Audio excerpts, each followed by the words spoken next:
The biotech industry, right, is a pretty broad umbrella term, but for the most part, the dirty secret of this is that it's really promising to build the fabrics and foods and fuels and materials of our future without disrupting land and ag or without using fossil fuel inputs. And the reality is that it largely runs on sugar or cellulose or different inputs, right, or feedstocks that today are being harvested from the same food and agricultural systems that they promise to disrupt, right? So we're out there and we're, preparing the soil and we're watering it and we're, turning on the tractor and we're adding pesticides to grow these crops that we then use all of the same resources to harvest, that we then extract these sugars or other materials from to put them into our bioreactors so that we can make new things. And at a certain point, right, like we have to recognize the paradox of that. And when we think about realizing the full potential of that future, a couple things need to be true. One, we can't grow things to make things that don't rely on growing things. So we need to think about second generation feedstocks, right? Or how we take what we have to make what we need. We need to be able to impact quantify it. And we need to do it in a way that is cost affordable and where we have enough supply.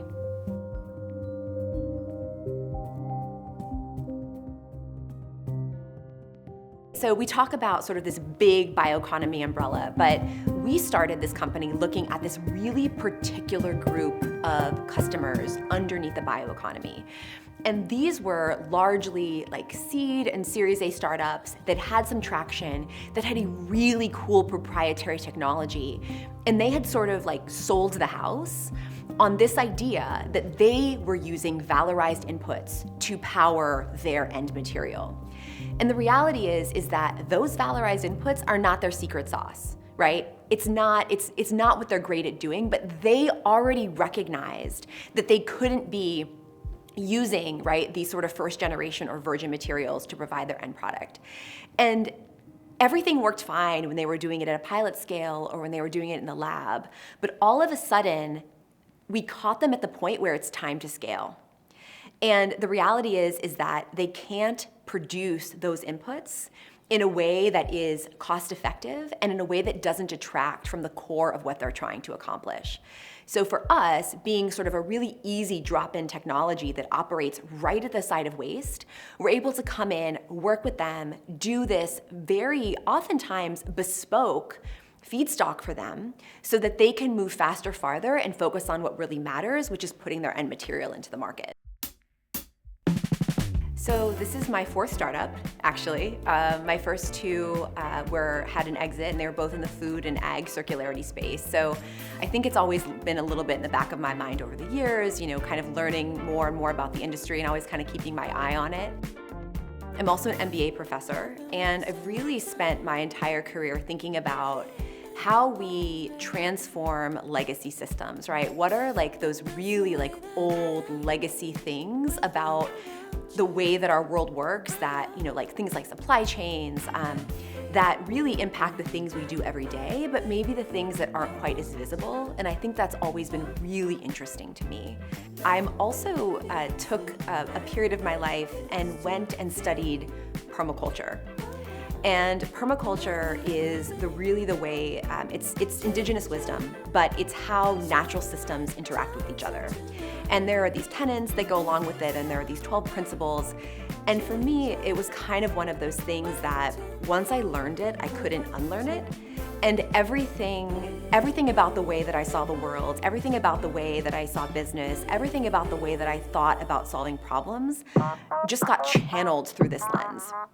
My name is Jo Marini. I am the CEO and co-founder of Mothership Materials, and we take ag waste to power the bioeconomy. And about 6 years ago, I met Dr. Agnes Ostafin, who is my co-founder in Mothership Materials. And she and I actually started working together on a totally different project.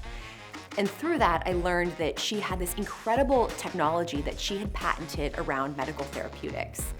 And after actually about 2 years of conversations, we kind of got together and just thought, I think there's a better potential for this, right? I think this could actually do something pretty special.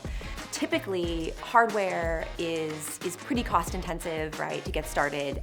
Ours is a little bit different. We take two proven de-risked technologies that we have modified in a completely novel and patented way, and we put them together to be able to do this. So it is a continuous flow density gradient centrifuge. It's often like you might see it in a blood bank. Ours are industrial, and we have sort of custom 3D printed guts that we call them that are really specifically designed to the molecule we want to grab.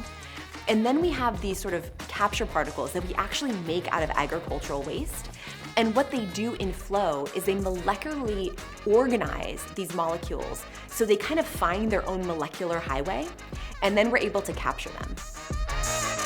We learned really early on that as much as everyone wants the most sustainable or the most circular solution, no one's going to adopt it, or it is unadoptable unless it is the most affordable solution.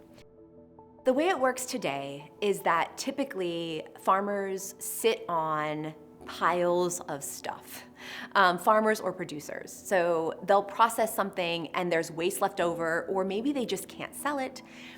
It sits in large piles.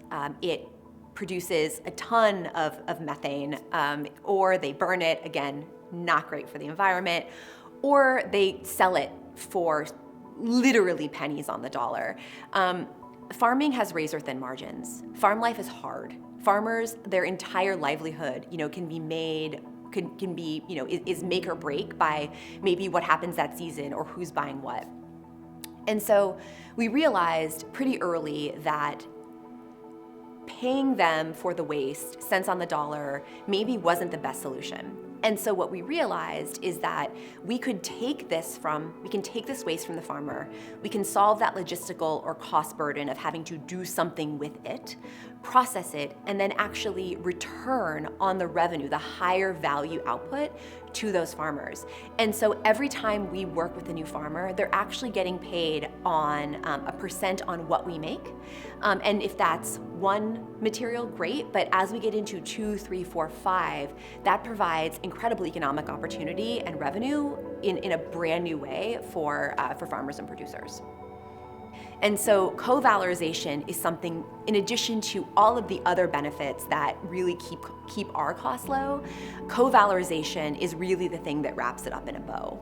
This means that as our ag waste is flowing through in a continuous flow way, we can grab multiple things at once. So in any stream, we can grab cellulose, we can grab sugars, we can grab antioxidants, we can grab amino acids. As long as there is enough of that thing in flow, we can grab it, and then that allows us to valorize and monetize all of those things at once. So one pass doesn't just give us the ability to sell one thing. It may give us the ability to sell 2, 3, 4, or 5 things at once, which brings down the cost of all of these materials and gets us faster to not only price parity, but that unicorn green discount that we're all looking for.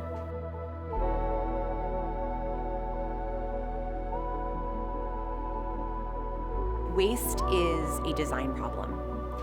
And this idea that we could make something and discard the end without any real thought is not just an environmental opportunity to clean it up, but it is a profound revenue generating opportunity.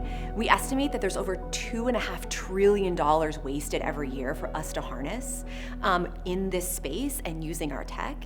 And so for us, that really is what sustainability is about, right? How do we use what we have to make what we need? How do we improve outcomes for all of the stakeholders? And how do we provide new economic opportunity and wealth through all of that work?